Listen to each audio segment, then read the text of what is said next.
Guys हामी चाहिँ आत्मघरतर्फ जाँदैछौँ। यो चाहिँ आत्मघर जाने गेट, मूल गेटमा छौँ।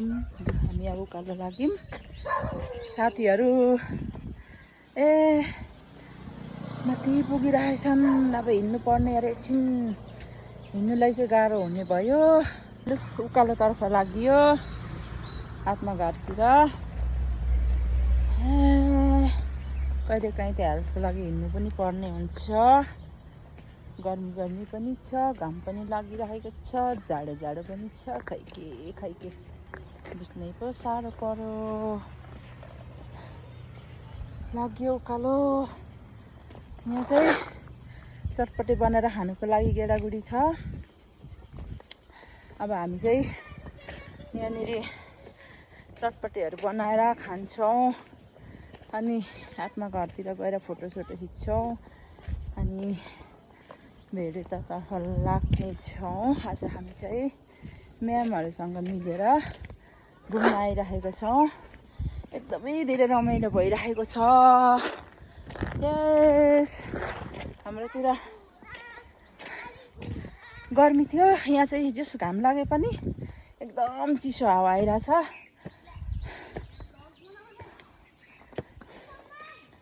चिसो हावा आइरहेछ यहाँ चाहिँ। लाली गुराँस नटिप्नु है, कराउनुहुन्छ होला केटाकेटीहरू। लड्छ है, लड्छ। ए उषा म्याम चढ्नु भएको हो। हाय अङ्कल, टिप्नु दिनुहुन्छ कि दिनु हुँदैन? टिप्नु दिँदैन अरे साथीहरू। यति हिँड्दै पो। ल गाइस, एकजना मेरो साथी हो, चढेर टिप्दै हुनुहुन्छ। ओ माई गड, म्याम यता देखाइदिनुहोस् न लाली गुराँस।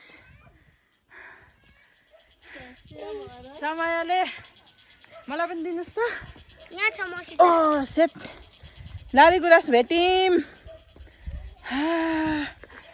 बडा रमाइलो भइरहेछ, एकदम मजा आइरहेछ। जस है बाबाई, यति हिँड्दा आए बाबाई भयो त हौ, गाठे के गरौँ होला नि। रमाइलो भइरहेछ। लाली गुराँस यहाँ टिपेको छौँ। खोइ हाम्रो यहाँ उषा म्याम हुनुहुन्छ, यता हेर्नुहोस् है म्याम। दुईजना हाम्रो म्यामहरू चाहिँ के सामानहरू किन्न जानु भएको छ। ला नानीहरू कता जानुभयो? नानीहरू यता आउनु है, यही बनाएर खाएर जानुपर्छ। अब हामी यहाँनिर चटपटे बनाएर खाएर माथि जानेछौँ अनि घुमेर अनि फेरि हामी भेडेटातिर जानेछौँ। भेडेटारमा एकदम धेरै भाइरल ठाउँ छ अरे।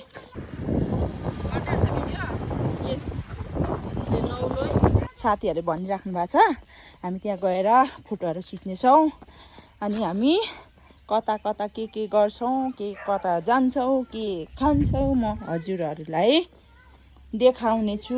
यहाँ त आज हामीले त चटपटे खानु सुरु गऱ्यौँ। यहाँ म्यामहरू, उषा म्याम, सङ्गीता म्याम भन्छ, डबल गिलास परेछ। सङ्गीता म्याम ला मिस्तो पो बोलेछ। मुना म्याम, सङ्गीता म्याम, यहाँ हाम्रो बुढाबुढीहरू पनि छन्। यहाँ